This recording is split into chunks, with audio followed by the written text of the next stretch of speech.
आली का ताई?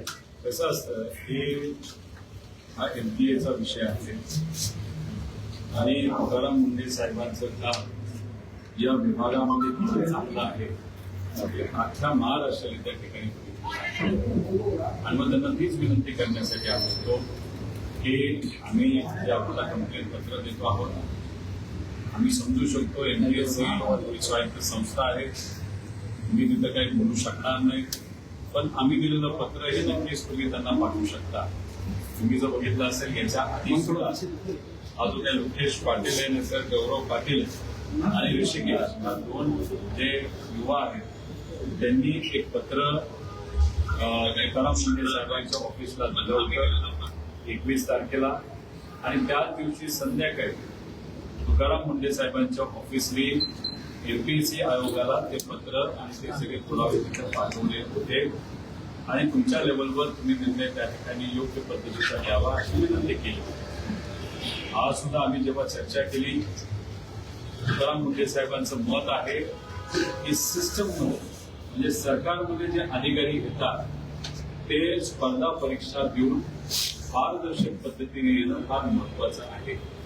जर कुठल्याही परीक्षेमध्ये पैसा देऊन त्याच्या संपर्कातून एखादा व्यक्ती अधिकारी होत असेल तर उद्या जाऊन सर्वसामान्य लोकांना तो न्याय देऊ शकत नाही. ही भूमिका त्यांची जी आहे आणि आमची जी आहे ती नक्कीच समान आहे. आता आम्ही दिलेलं पत्र ते आयोगापर्यंत पाठवतील अशी आशा या ठिकाणी आम्ही करत आहोत. आता त्यांना भेटल्यानंतर आणि हे जे सर्व विद्यार्थी माझ्या बरोबर आले हा त्यांचा मुद्दा तिथे हे सर्व विद्यार्थी त्यांच्याशी बोलत होते चर्चा करत होते त्यांच्यावर एक विश्वास आहे अधिकारी म्हणून त्यांचं काम चांगलं आहे त्यामुळे सर्व विद्यार्थी त्यांच्यावर विश्वास ठेवून असतात. त्यामुळे चांगल्या अधिकाऱ्याची चर्चा करून या विषयावर बोलणं हे त्यांच्यासाठी महत्वाचं होतं म्हणून आम्ही करत आलो होतो. आता तुमच्याशी बोलल्यानंतर आम्ही लगेचच MPSC आयोगाकडे त्या ठिकाणी चाललेलो आहोत. आता मगाशी जेव्हा राष्ट्रवादी शरदचंद्र पवार यांच्या पक्षाच्या कार्यालयामध्ये मी प्रेस कॉन्फरन्स घेत होतो मी सगळ्यात मिळून एक पत्र हे लोकेश पाटलाचं गौरव पाटील उर्फ लोकेश पाटील हा तसा एकच व्यक्ती आहे. यांनी हे पत्र जे पाठवलं आयोगाला त्याची कॉपी तुम्ही आम्हाला दाखवली मी त्यावेळेस ती बघितली नव्हते. हे सगळं बघितल्यानंतर एक सगळ्यात महत्वाची गोष्ट आहे की ऋषिकेश गांगर्डे नावाची जी व्यक्ती तो जेव्हा ही कंप्लेंट केली होती या पाटलांनी याच्या बरोबरच ऋषिकेश गांगर्डे सुद्धा तुकाराम मुंडे साहेबांच्या ऑफिसला आला होता. त्याच्याच बरोबर MPSC आयोगाला सुद्धा गेला होता. काही मिनिटांपूर्वी ऋषिकेश गांगर्डे यांनी एक व्हिडिओ हा टाकलेला आहे. त्या व्हिडिओमध्ये त्यांनी सांगितलेले लोकेश पाटील उर्फ गौरव पाटील हा त्याचा मित्र आहे. त्याला थोडं धमकवलं त्याला भीती दाखवली गेली म्हणून त्यांनी हे पत्र देऊन माघार घेतली. पण त्या पत्रामध्ये ऋषिकेश गांगर्डेचे सुद्धा नाव आहे आणि तो एक खरा अर्थाने विना म्हणून आणि MPSC विद्यार्थ्यांचा विचार करत असल्यामुळे तो त्याच्या भूमिकेवर ठाम आहे आणि त्यांनी सांगितलं की मी माझी कंप्लेंट मागे घेतलेली नाही. आणि हे जर तुम्ही नीट वाचलं याच्यामध्ये फार वेगळ्या वेगळ्या गोष्टी सांगितलेल्या आहेत. याच्यामध्ये तो सांगतोय की महिनाभर मी तपास करत होतो आणि नंतर तो सांगतोय की मी चेष्टा करतो. त्यानंतर तो तुकाराम मुंडे साहेबांच्या ऑफिसला आला. हा पाटील लोकेश पाटील गौरव पाटील जो कोणी आहे MPSCच्या कार्यालय मुंबईमध्ये आला. बरेच दिवस त्याच्यावर त्यांनी काम केलं आणि नंतर आता कुठेतरी त्याच्यावर दबाव आल्यानंतर तो म्हणतो की मी चेष्टा करतो. त्याच्यावर कहर असा झालाय की त्यांनी असं दिलंय की आयोगाची 22 मार्च रोजीची परीक्षा झाल्यानंतर सदर प्रश्न टाईप करून तीच प्रश्नपत्रिका मी 20 मार्च रोजी ही पाठवली होती. म्हणजे 22 तारखेला टाईप करून 20ला पाठवली. खरंच आहे हा देवापेक्षा मोठा झाला त्याला टाइम ट्रॅव्हल करता येतं असं आपल्याला म्हणावं लागेल. आणि याच्यात तो स्वतः म्हणतो की याच्यामध्ये काही पेपर प्रश्नपत्रिका असलेल्या याच्यामध्ये काही प्रश्न हे मॅच झालेले आहेत. आमचं हेच म्हणणं आहे ना जो क्लासेसचा प्रश्नपत्रिका होत्या त्यातल्या 100 पैकी 90 प्रश्न हे आयोगाच्या प्रश्नाला मॅच झाले. हाच आमचा त्याच्यामध्ये मुद्दा आहे.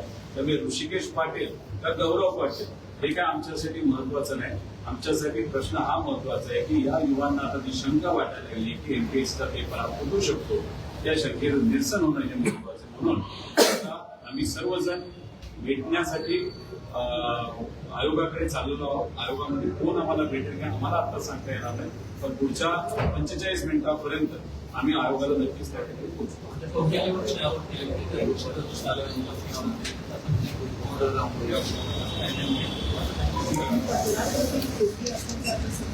तक्रार हीच आहे ना.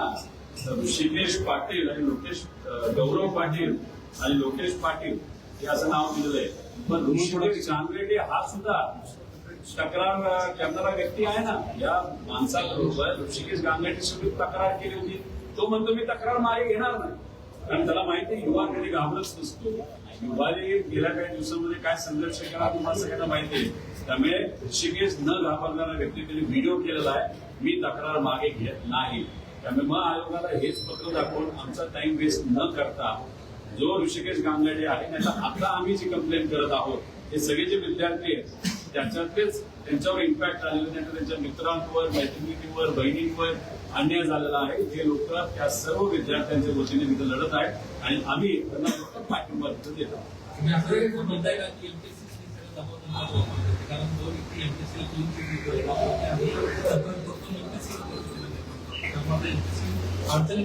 कोणाकडनं तरी दबाव 100% आणला गेला आहे.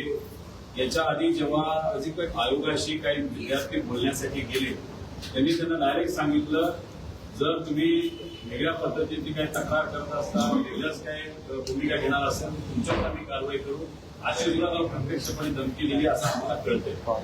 आता याच्याच बरोबर आपण जर बघितलं आणि हे आम्हाला कुणाकडे कळलं तर एक व्यक्ती जो या लोकेश पाटलांच्या संपर्कात काही दिवसांपूर्वी होता, लोकेश पाटलांनीच सांगितलं की अशी आम्हाला धमकी दिली. लोकेश पाटील आता मागा घेत असताना ऋषिकेश गांगेडेंनी स्पष्टपणे आज त्याच्या व्हिडिओमध्ये सांगितलेलं आहे की लोकेश पाटलावर गौरव पाटलांचा दबाव आहे. तर दबाव कोणतरी 100% तिथं टाकते आणि ते जे काही नंदुरबारचा क्लास आहे तो नंदुरबारचा क्लास हा पाटलाचा कोण पाटील या गावचा पाटील हे आम्हाला तरी त्या ठिकाणी माहित नाही.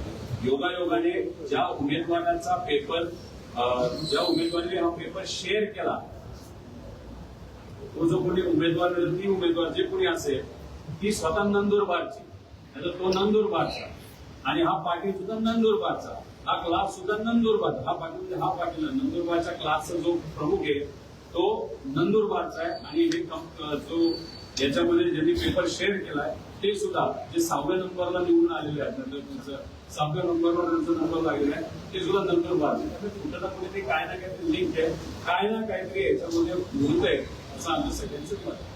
ठीक आहे मग